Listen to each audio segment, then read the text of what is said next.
아멘. 우리 하나님께 영광의 박수 올려드리겠습니다.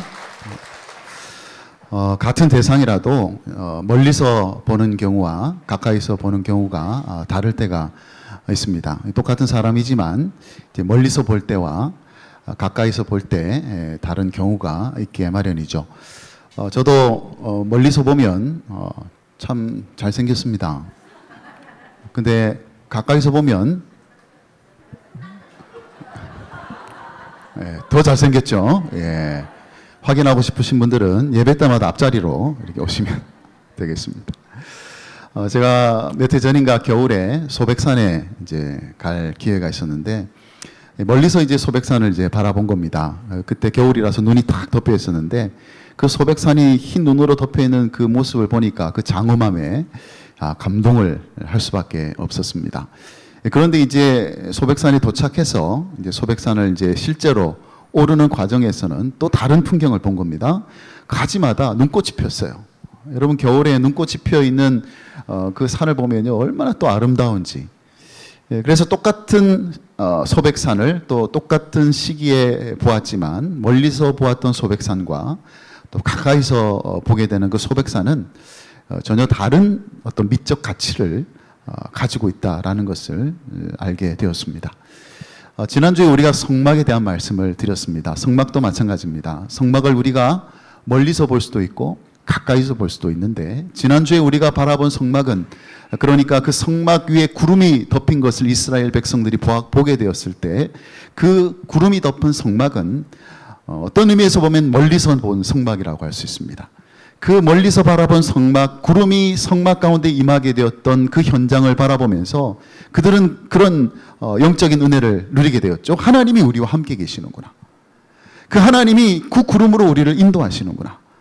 우리는 그렇게 하나님의 명령을 따라 주님을 따라 가는 그런 존재구나 라는 것을 바로 그 구름이 덮은 성막을 바라보면서 그들이 누릴 수가 있었던 은혜였습니다. 이제 오늘은 우리가 조금 그 성막을 좀 가까이서 보려고 합니다.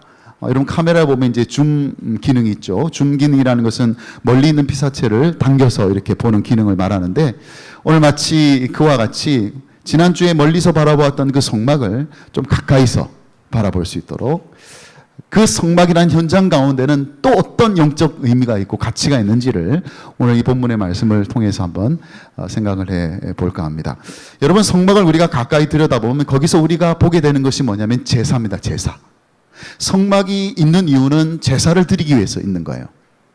그러니까 성막은 이스라엘 백성들이 하나님을 향해서 제사를 드리고 그렇게 하나님을 만나는 현장이 바로 성막이었습니다. 결국 성막이 완성되었다는 것은 무엇을 의미하는가?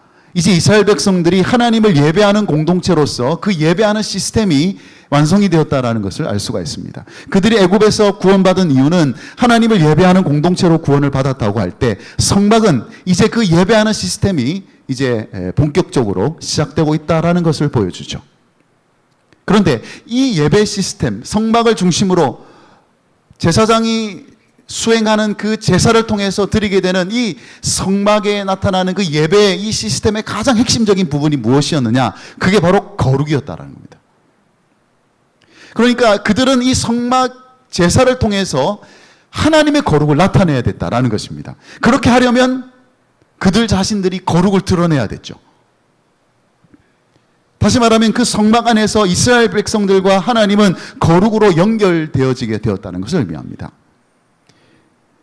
하나님이 어떤 분이신가라는 것과 우리가 어떤 사람이 되어야 하는 것에는 연속성이 요구가 되는데 그 연속성의 중심이 무엇이었느냐 바로 거룩이 있다라는 거예요.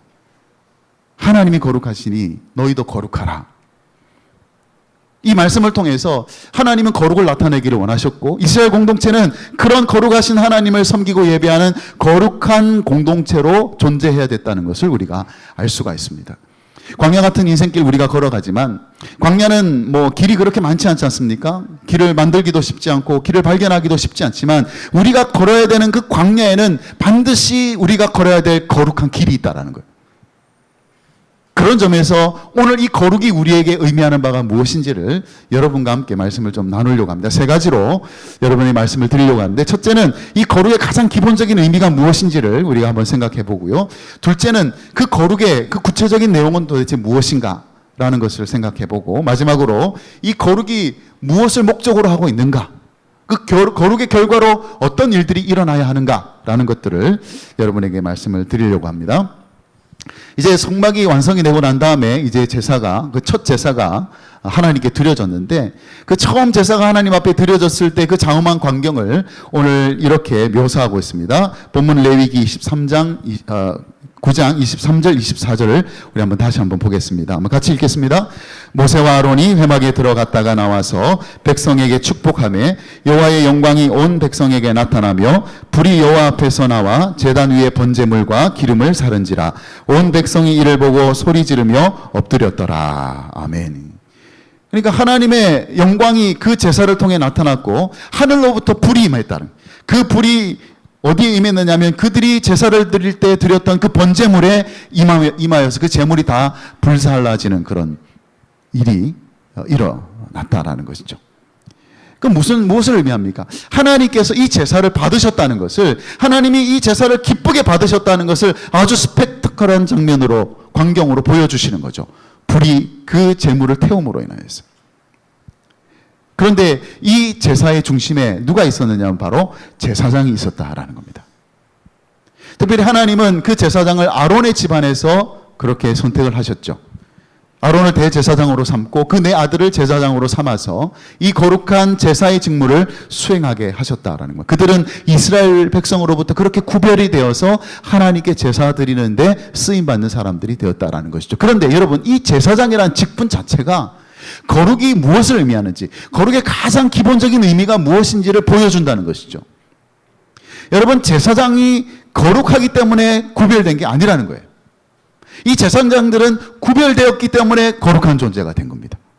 다른 이스라엘 백성들보다 특별히 더 거룩한 점이 있었기 때문에 그들을 제사장으로 세운 것이 아니라 하나님이 그들을 기름 부으심으로 제사장으로 세움으로 해서 따로 구별하심으로 그들이 거룩한 제사장이 될 수 있었다라는 것이. 제사장들만 그랬던 것이 아닙니다. 하나님이 무언가를 거룩하게 하실 때는 항상 이런 일이 일어났습니다. 어떤 일요? 구별하시는 일이 일어났어요. 제사장만 그랬던 것이 아니라 성막도 그랬습니다. 여러분, 성막도 그들이 살았던 텐트와 다를 게 별로 없습니다. 만드는 재료나 재질이나 그렇게 특별한 것이 아니에요. 그 성막에 있는 모든 기구들도 이스라엘 백성들이 흔히 사용할 수 있는 그런 재료들로 그렇게 만들어진 것입니다. 그런데 하나님이 그런 것들을 구별하시니까 그것이 단순한 천막이 아니라 성막이 되어지고요. 단순한 기구가 아니라 성물이 되어졌다라는 겁니다.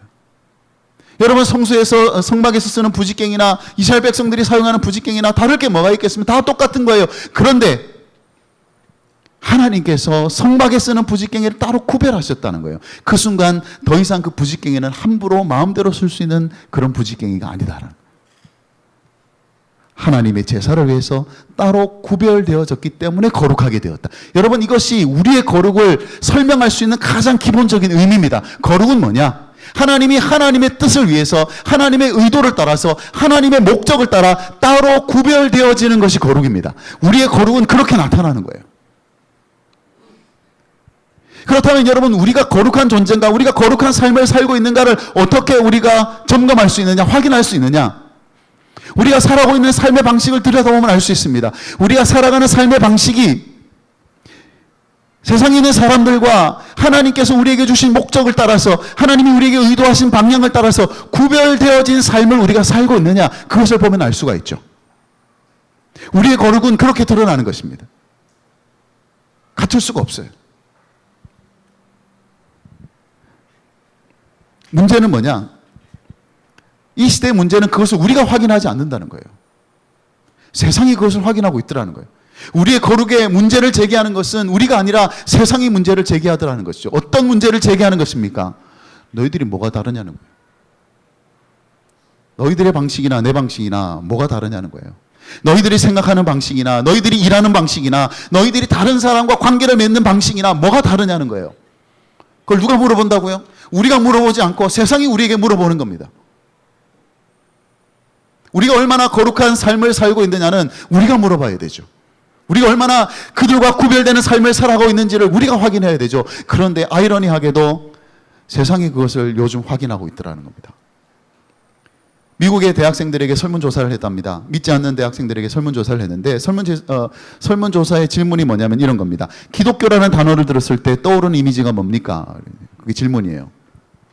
제일 많이 나온 답이 뭐냐? 자기들이 전하는 대로 살지 않는 사람들, 이렇게 냈습니다.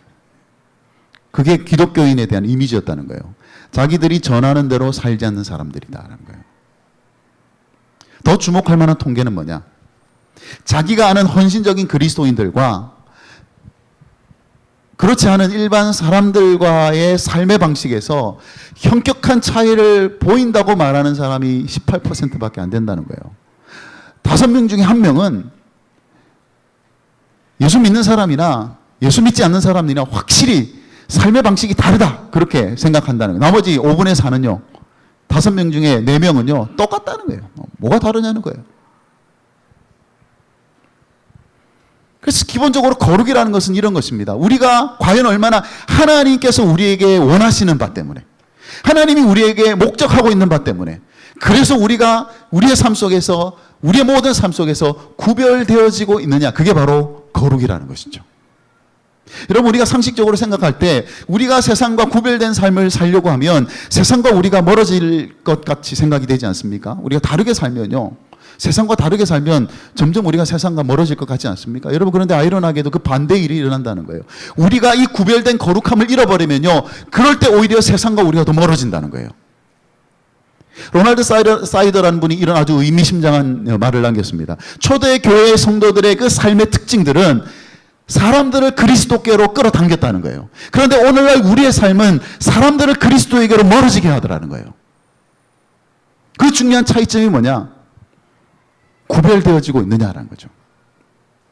오히려 구별되어지는 삶을 드러내게 될 때 사람들은 예수 그리스도께 끌리더라는 거예요. 그런데 반대로 우리가 세상 사람들에게 비슷하게 살아주면요, 오히려 세상 사람들은 그리스도에게로 점점 더 멀어져 가더라는 거예요. 여러분, 우리 거룩에 대해서 심각하게 생각해 보아야 될 부분이 이 부분입니다. 우리가 구원받은 하나님의 자녀라면 우리는요, 흔히 우리가 얻은 이 구원의 은혜를 무엇으로부터 구원을 받았느냐에만 반응을 잘한다는 거예요. 그러니까 무엇을 위해 구원을 받았느냐에 대해서는 별로 반응을 안 한다는 겁니다. 무엇으로부터 구원을 받았느냐, 우리가 무엇으로부터 구원받았죠? 죄와 사망으로부터 우리가 구원을 받았지 않습니까? 그것에 대해서는 반응을 한다는 거예요. 그런데 우리가 무엇을 향해서 구원을 받았는지는 별로 관심이 없다는 거예요. 신경을 안 쓴다는 거예요. 우리가 무엇을 위해 구원을 받았습니까? 거룩한 하나님의 백성으로 살도록 우리가 구원받았잖아요. 그렇다면 오늘 우리가 추구해야 될 거룩의 가장 중요한 의미는 하나님께서 우리에게 원하시는 바를 따라서, 하나님께서 우리에게 기대하시는 바를 따라서, 하나님께서 우리에게 목적하시는 바를 따라서, 하나님께서 우리를 사용하고자 하시는 바에 따라서 우리는 그렇게 구별된 존재로 살아가는 것이 바로 거룩한 삶이고, 우리가 걸어가는 광야에는 그렇게 거룩한 길이 놓여져 있고 우리는 그 길을 걸어가야 된다는 사실. 사랑하는 여러분, 무엇보다도 구별된 거룩함을 가지고 우리가 걸어가야 될 그 거룩한 길을 이 광야에서 걸어갈 수 있게 되기를 주님의 이름으로 축복합니다. 그 다음에 생각해 볼 것은 이제 그 거룩의 내용입니다. 거룩의 기본적인 의미가 구별되는 것이라면 도대체 그 구별된 거룩의 내용은 뭔가, 뭐가 거룩인가 라는 것을 한 번 더 생각을 해보겠습니다. 오늘 하나님께 첫 제사를 이렇게 드렸을 때 하나님께서 반응하셨습니다. 기쁘게 받으셨죠. 그 증거가 뭐냐면 하늘로부터 불이 내려와서 그 번제물을 다 태웠습니다. 계속 성막에서 그런 일이 일어났으면 얼마나 좋겠습니까마는 대형 사고가 하나 터집니다. 오늘 레위기 10장으로 넘어가게 되면 1절, 2절에 보면 그 사고의 내용을 이렇게 보도를 하고 있죠. 우리 10장 1절, 2절 말씀 한번 같이 읽겠습니다. 아론의 아들 나답과 아비후가 각기 향로를 가져다가 여호와께서 명령하시지 아니하신 다른 불을 담아 여호와 앞에 분향하였더니 불이 여호와 앞에서 나와 그들을 삼키매 그들이 여호와 앞에서 죽은지라 그랬습니다. 여러분, 나답과 아비후는 아론의 첫 번째, 두 번째 아들입니다. 그들은 제사장 직무를 행해야 했는데 그 중에 하나가 뭐냐면 분향하는 일입니다. 분향하는 일. 분향하는 일이라는 것은 향을 이제 불로 태워서 향기로운 냄새가 이렇게 하나님 앞에 올라갈 수 있도록 그렇게 하는 것이 분향입니다. 그런데 이 분향할 때 사용하는 불은 마음대로 쓰는 것이 아니라 하나님께서 꼭 지정하신 불, 하나님이 명령하신 그 불만 사용해서 분향을 해야 했습니다. 그런데 오늘 왜 이런 이 비참한 일이 일어났느냐? 이 나답과 아비후가 다른 불을 사용했다는 거예요. 다른 불을 사용해서 하나님을 분향하다가 오늘 어떤 일이 일어납니까? 하나님께서 제사를 기쁘시게 받으셨다는 증거로 보내셨던 그 불이요. 이 두 사람을 죽이는 그런 일이 일어나고 말았습니다. 굉장히 무서운 일이죠. 우리가 생각할 때는 하나님 좀 심하신 거 아닌가? 아이고 뭐 잘못해서 다른 불 드릴 수 있지. 좀 급해서 이렇게 뭐 다른 불 만들어서 그렇게 할 수도 있겠지. 그것 가지고 죽이실 것까지 있겠는가? 라는 생각을 우리가 하게 되지만 여러분 지금 나답과 아비후는 단순한 실수를 하고 있는 것이 아닙니다. 이것은 아주 의도적인 불순종이었다라는 거예요. 주석가들은 그렇게 얘기합니다. 여기서 다른 불을 사용해서 분향을 했다는 말의 의미는 하나님을 예배하고 제사하는 그 제사에 이방의 다른 요소들을 도입하려고 했다라고 해석을 합니다. 그러니까 여기서 다른 불이라고 할 때 그 다른에 해당하는 히브리어는 이방의 것이라는 뜻이 있고 정통적이지 않다라는 뜻이 있다라는 거예요. 그러니까 그냥 분향하는 데 써야 될 그 불과 그냥 다른 어떤 불이 아니라 이 불은 다분히 그들이 여전히 영향받고 있던 그 당시 이방 종교의 어떤 영향을 받아서 그 이방 종교에서 사용하던 불을 가지고 더불어 함께 분향했다라고 해석을 하는 것입니다. 그렇게 생각해 볼 때 지금 이 나답과 아비후가 다른 불로 분향했다는 것은 굉장히 심각한 일이죠. 그건 의도적인 것입니다. 의도적으로 불순종하는 것이죠. 하나님께서 제사를 통해 거룩함을 받으시는 가장 중요한 핵심 중에 하나는 뭐냐면 하나님께서 정하신 대로, 하나님께서 말씀하신 대로, 하나님께서 명령하시는 대로, 하나님이 원하시는 대로 순종하는 것입니다. 그게 거룩의 내용이에요.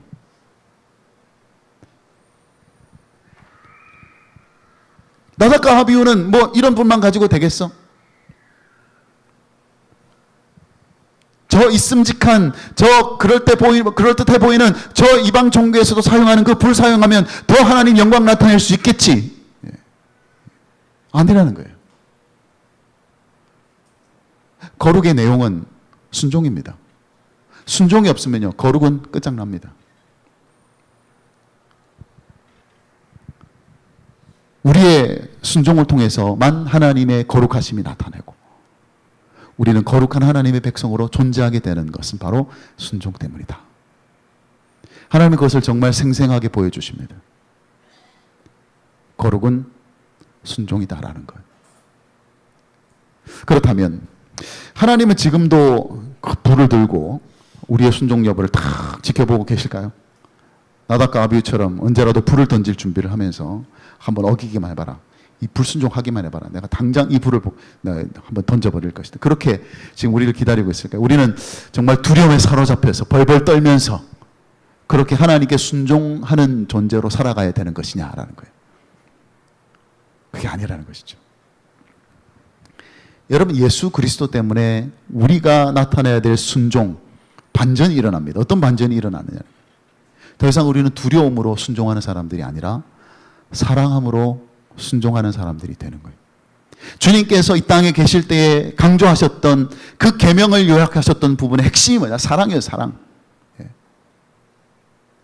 계명은 하나님이 주신 명령인데 그래서 반드시 지켜야 되는데 오늘 이 내용에 근거하면 그 계명 중에 하나라도 잘못 지키게 되면 불이 와서 살을 만큼 그렇게 이 거룩에는 두려움의 요소가 분명히 존재하고 위험한 요소가 분명히 존재하지만 그럼에도 불구하고 예수님께서 강조하신 바는 뭐냐면 이 계명의 핵심은 뭐냐? 사랑이라는 거예요. 하나님을 사랑하고 이웃을 사랑하는 그 범위 속에서 그 한계 속에서 그 기반 속에서 하나님께 순종하는 사람이 되기를 원하셨고요.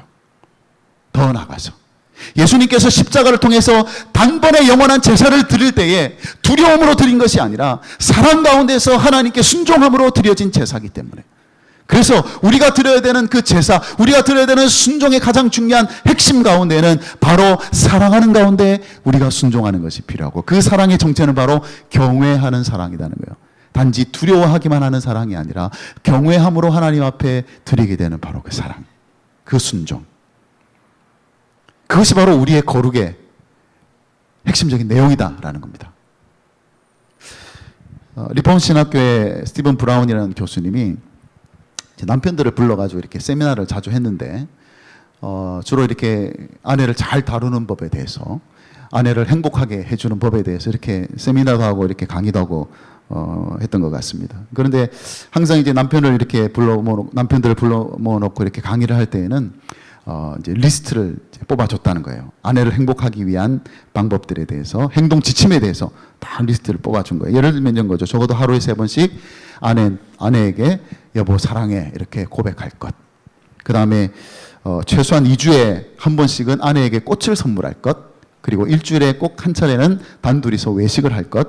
뭐 여기에 덧붙여서 며칠에 한 번씩은 뭐 아내에게 자유 시간을 주고 또 아내 대신 아이를 돌봐줄 것. 이런 목록들을 쭉 이렇게 이제 뽑아준 겁니다. 지금 제가 이 목록을 쭉 얘기하니까 제 아내가 제일 눈이 반짝반짝하고 있는데, 솔깃하지 않습니까? 우리 아내 되시는 분들 그렇게만 해준다면 얼마나 좋겠습니까?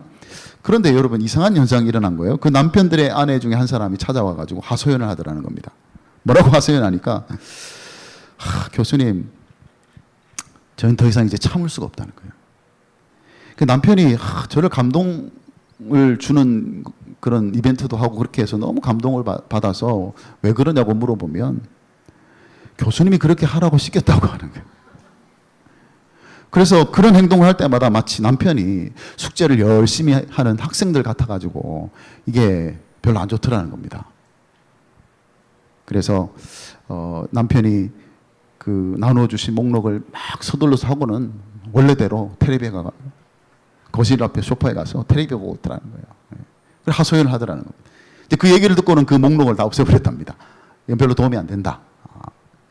뭐 이렇게라도 해주면 좋겠다. 뭐 배부른 소리 한다. 이런 생각도 드실 수 있겠지만은 여러분, 그 목록 자체가 사실은 그 아내와의 관계를 아름답게 만드는 것은 아니죠. 예. 우리의 거룩도 마찬가지입니다.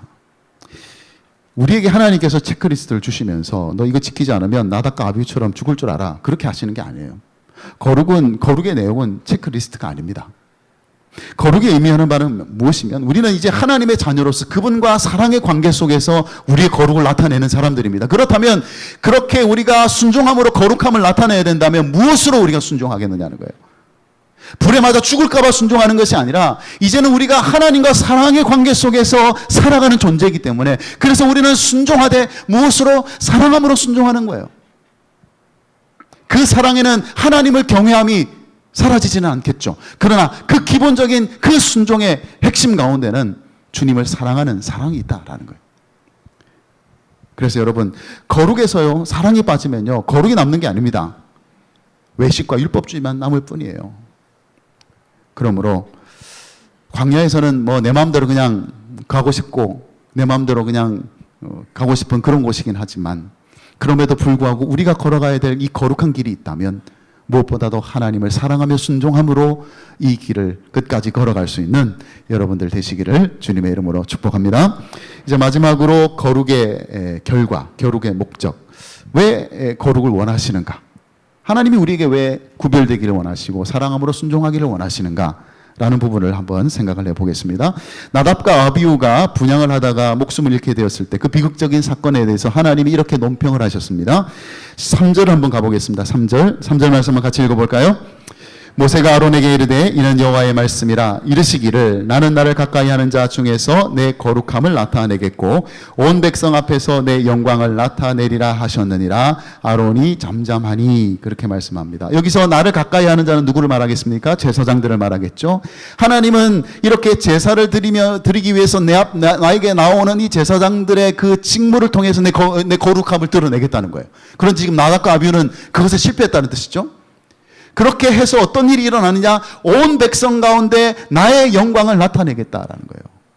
하나님께서 이 성막을 지으시고 이 성막에서 거룩한 제사를 요구하시는 이유가 뭐냐? 그 제사의 결과를 통해서, 그 거룩한 제사의 결과를 통해서 온 백성들에게 하나님의 영광을 드러내시겠다는 거예요. 거룩의 목적이 뭐냐? 하나님의 영광입니다. 왜 우리가 거룩한 삶을 살아야 되느냐? 그것이 하나님의 영광을 드러내기 때문에 그래요. 그래서 우리의 거룩은 항상 하나님의 영광을 겨냥하고 있습니다. 우리가 거룩하게 살아야 될 가장 중요한 이유는 그런 거룩한 삶을 통해서 하나님의 영광을 이 광야 같은 세상에 드러내기 위해서. 여러분, 광야는요, 메마르고 칙칙한 곳입니다. 화려한 곳이 아니에요. 그런 곳에서 우리가 하나님의 영광을 드러내는 거예요. 우리의 거룩이 마치 거울과 같이 하나님의 거룩을 반사하고, 그 반사한 빛이 나타나는 것이 바로 하나님의 영광의 빛이 되도록. 그래서 이 광야에서 우리가 비추게 되는 그 하나님의 영광의 빛을 비추기 위해서 우리가 걸어가는 삶의 길은 바로 거룩한 길이어야 한다는 거예요. 우리가 거룩한 길을 걸어가게 될 때 그 거룩한 길에 순간순간 고비고비 현장마다 나타나게 되는 일은 뭐냐? 하나님의 영광이 나타난다는 거예요. 그래서 유대교의 신비주의에 보면 이런 내용이 있습니다. 그러니까 하나님의 영광에 대한 아주 독특한 관점을 이제 보여주는 내용이라고 볼 수가 있는데, 거기에 보면 이제 하나님의 영광을 의인화합니다. 의인화. 무슨 말이냐면, 하나님의 영광을 우리가 히브리어로 쉐키나라고 그래요. 이제 발음을 좀 주의하셔야 되는데, 영광을 쉐키나라고 하는데, 이 쉐키나 하나님의 영광을 사람에 비유를 합니다. 특별히 어떻게 비유하냐면 하나님의 아내로 비유를 합니다. 그러니까 하나님은 남편이고 하나님의 영광은 아내라는 것이죠. 그래서 남편과 아내가 항상 더불어 함께 하듯이 하나님과 하나님의 영광을 항상 함께 했었다는 거예요. 그런데 인간이 타락하면서부터 하나님의 영광인 쉐키나가 유배를 가게 됐다는 겁니다. 그러니까 하나님과 분리가 일어났다는 거예요.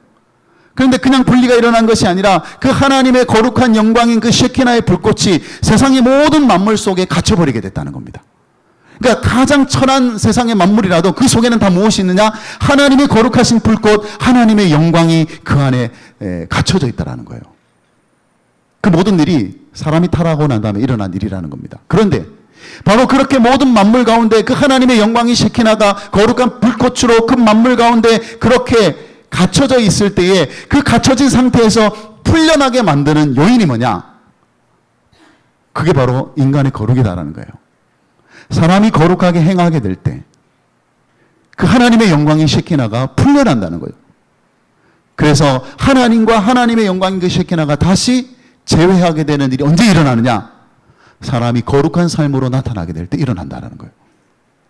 일종의 신비주의적인 관점이고 뭐 성경적인 내용은 아닙니다만은 제가 이 이야기를 하는 이유는 뭐냐면 우리의 거룩과 하나님의 영광과의 관계가 뭔지를 보여드리기 위해서 그런 거예요. 하나님의 영광은 언제 드러나느냐면 우리의 거룩한 삶을 통해서 드러나게 되어 있습니다. 죄가 하나님의 영광을 가리웠거든요. 사람이 타락하고 죄가 관영함으로써 하나님의 영광이 가리워졌습니다. 그런데 그 가리워진 영광을 다시 드러내는 것은 뭐냐면 하나님의 거룩하신 백성들이 그들의 삶 가운데 거룩한 삶으로 나타나게 될 때 동시에 드러나고 나타나게 되는 것이 바로 하나님의 영광이다. 하나님의 쉐키나가 거기서 다시 드러나게 된다는 거예요. 그래서 여러분, 하나님의 영광은 우리가 세상에서 성공한다고 나타나는 게 아닙니다. 여러분이 돈을 많이 벌어서 성공한 사업가가 된다고 해서 하나님의 영광이 나타나는 게 아니에요. 여러분이 세상에서 올라갈 수 있는 최고의 높은 위치에 올라간다고 해서 하나님의 영광이 되는 거 아니에요. 우리가 종종 뭐 시험에서 수석에서 합격한 친구들이나 뭐 연예인들이나 영화배우가 시상식에서 이렇게 상을 받을 때 수상 소감하는 거 종종 들으시죠? 이 모든 영광을 하나님께 돌립니다. 물론 신앙적인 마음으로 그 말을 하고 있겠지만 엄밀히 따지면 좀 미안한 이야기지만 그런다고 해서 하나님께 영광이 돌아가는 일을 보장할 수가 없습니다. 내가 상을 받는다고 해서 하나님의 영광이 드러나고 내가 상을 받지 못한다고 해서 하나님의 영광이 나타나지 않는 것이 아니라는 거예요. 하나님의 영광이 나타나는 가장 중요한 근거와 기준은 뭐냐면 우리가 어떤 위치에 있든지 때로는 우리가 상을 받든지 때로는 우리가 초라한 삶을 살든지 중요한 것은 그 상황 속에서 얼마나 우리가 거룩함으로 나타나느냐는 거예요. 만약 그렇게 참으로 남들이 주목하지 않고 남들이 아무리 알아주지 않는 그런 상황 속에 내가 있다 할지라도 그 속에서 하나님을 향해서 거룩함을 드러낼 수만 있다 다면 그 거룩함이 결국 하나님의 영광을 나타내는 일들이 일어나게 된다라는 것이죠. 그래서 저와 여러분들이 건강하거나 병약하거나 세상에서 출세했거나 뭐 별 볼 일 없거나 그것으로 하나님의 영광을 드러낼 생각하지 마시고 오늘 내게 주어진 자리에서 내가 정말 주님이 원하시는 그 구별된 거룩함을 드러내며 순종하며 살아가고 있다면 그것이 곧 하나님의 영광을 나타내는 것이다 라는 것을 우리가 다시 한번 기억하면서 이 광야 같은 인생길이지만 무엇보다도 하나님의 영광을 그렇게 아름답게 빛나게 비출 수 있는 그런 걸음을 걸어가시는 저와 여러분 되시기를 주님의 이름으로 축복합니다. 말씀을 정리하면 이렇습니다. 거룩이라는 단어 생각하면 참 거창해 보이죠. 그런데 그렇게 거창한 단어가 아닙니다. 거룩이라는 것은 우리 그리스도인들이 그냥 살아가는 삶의 방식이 거룩입니다. 그냥 우리가 살아가는 삶이 거룩이에요. 그렇게 되려면 세상으로부터 구별된 삶의 방식으로 사랑함으로 순종함으로 그렇게 하나님의 영광을 드러내는 삶을 사는 것이 바로 우리가 걸어가야 될 광야에 난 거룩한 길이다 라는 것을 우리가 기억하면서 남은 인생길 때로는 고달프기도 하고 때로는 뭐 탄탄대로일 수 있겠지만 그 길에서 여러분의 거룩함을 통해 하나님의 영광을 그렇게 드러낼 수 있는 저와 여러분의 삶이 되시기를 주님의 이름으로 축복합니다. 아멘.